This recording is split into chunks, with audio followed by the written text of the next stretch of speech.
My name is Raghav and I want to talk about Wonder Woman 1984. Wonder Woman 1984 is a 2020 American superhero film based on the DC Comics character Wonder Woman. It's the sequel to 2017's Wonder Woman and the ninth installment in the DC Extended Universe. Although I don't know how much that actually means now that half the actors have left. And if you couldn't tell from the title, this film is set in 1984 during the Cold War, which means in the timeline of events, this movie takes place way before the events of Batman v Superman and the Justice League. So there's a lot to think about here. This movie is a bit of a mixed bag. When you compare it to other DC superhero movies, it's great. It's fun, light-hearted, good-looking, and well acted. But when you compare it to other superhero movies and really other movies in general, it's sloppy. It's written haphazardly, it lacks the finesse and technique of other films in the genre, and it absolutely falls short when comparing to 2017's Wonder Woman. It's kind of crazy to me that it's even possible to make superhero films boring. It seems to me that by nature of being superhero films, they should just be a fun time. But filmmaking is very hard, and when so much money is involved, things get a little wibbly wobbly. The film is written and directed by Patty Jenkins. Now, Patty Jenkins is a competent director. She did a great job in making Wonder Woman a relatable yet larger-than-life hero in the first Wonder Woman movie, and her approach to story, characterization, and action was fresh and enjoyable. I don't know what it is, if she's got too much to work with or if she just ran out of steam this time, which totally can happen. But this time the cracks are starting to show. The beginning of the movie is really wobbly. It takes a long time for the film to find its footing, and there's just so much going on, and the film itself just keeps struggling to keep up with the pace that it's set for itself. It cuts around, jumping from scene to scene faster than we get a chance to get comfortable with what's going on, making the story progression feel unnatural and the development undeserved. Gal Gadot, as always, is doing a great job as Wonder Woman. Her performance is stoic and nuanced, and there's a lot of depth and pain in her portrayal of an older and more experienced Wonder Woman, grappling with the prospects of living without Steve Trevor while continuing to selflessly help people. Her struggle to balance her loss and need for love and wholeness while trying to uphold the standards of heroism and responsibility she has with her power is easily some of the most compelling stuff in the movie, and she portrays it beautifully. Chris Pine as Steve Trevor is just really fun in this one. Wonder Woman and Steve Trevor have a bit of a role reversal in this movie where he's the fish out of water this time, and it's an absolute joy to watch him nerd out over all the 80s fashion, art, and culture.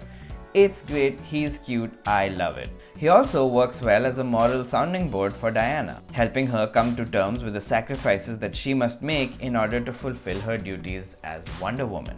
Pedro Pascal as Maxwell Lord is a goddamn triumph. I love this character, and watching Pedro just revel in the monstrosity of the performance is an absolute treat to watch. He plays the character with whimsy, personality, physicality, and glee like I've simply not seen in a long time in a superhero movie. This guy really knows how to elevate a character from script to screen. Just a solid performance. My only gripe is that his character is kind of weirdly written, and I don't mean the characterization, I mean the backstory. And it's not necessarily underwritten, more like lopsidedly written. I don't know, is that a thing?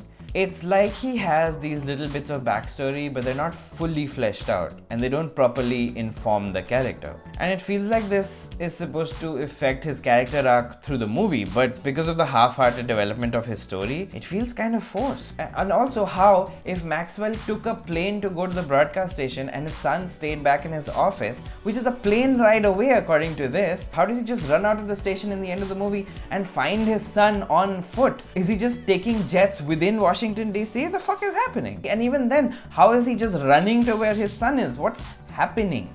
But Pedro pulls us through with a spirited and energetic performance that carries us through the highs and lows of his character, and he's really good and fun to watch. Kristen Wiig sadly is the weakest part of this movie. Nothing about her really works. Not her character, not her story, not her performance, nothing. First of all, why do movies hate nerds? The number of movies, especially superhero movies, that have like a nerdy character that is disliked by the world unanimously, has terrible fashion sense, has horrible self-esteem, yet a perfect physique that they are not hiding properly under their bizarrely baggy clothes, and the only person who's nice to them is the hero. And when the nerd gets powers, they first start wearing tighter clothes and act like they never noticed that they had perfect abs before, even though it's like very obvious from the beginning. And then for some reason they just start vehemently hating the hero and then straight up attempt to murder them. It's just a weird and kind of astounding movie trope. Honestly, the whole subplot with Cheetah is incredibly forced. The scene where Diana and Kristen Wiig's character, who, I don't know, it's called Barbara or something, I think they're having a meal together and they're having this totally nonsense conversation which feels like it started nowhere and is going nowhere. It feels like the writers just put a lot of weight on Kristen Wiig's improv skills, which I'm sure are great, but you can't just improv whenever. You gotta have some kind of structure or through line. And as the film progresses, Barbara's character keeps flitting between becoming a villain and being Diana's friend, where she's 1 minute being all self-involved and murdery, and then the next minute she's diving 100% into sidekick mode and doing internet research for Diana. It's mad inconsistent, and it makes her mid-movie 180 into full-fledged evilness feel very jarring and forced. Finally, her transition into the quote-unquote cheetah is laughable at best. First of all, it looks weird. The CGI is horrendous, and it's very clear that the filmmakers knew this because the whole scene is very dark, making sure that you don't really get a good glimpse of what the design looks like because it's not good. You know, I'm sorry, but you can't have a throwaway line in the beginning where she says she likes Diana's leopard print heels and then just have her say the words apex predator in the end and call that foreshadowing. Poison Ivy was obsessed with plants. It was like part of her character. Catwoman died in an alleyway and was revived by weird magical cats in the movie. If your villain is animal themed, there needs to be some solid connection. You can't just say some offhand nonsense and expect me to be okay with her walking out in a full-blown furry costume. And I'm not saying there's anything wrong with being a furry, I'm saying you gotta establish that shit. Honestly, I feel like the whole of the cheetah story could have just been cut out of the film and it wouldn't have been any different.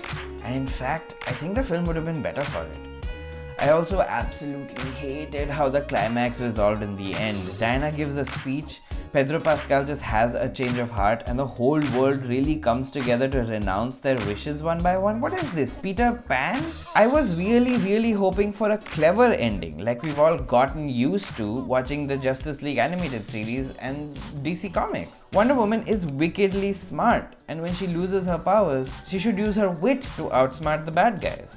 Thank you so much for watching. It's really fun making these videos and sharing my ideas with you guys and discussing movies with you all. Consider subscribing to my channel. I know I don't normally ask people to subscribe at the end of my videos, but if you're enjoying these videos, it would really be a big help.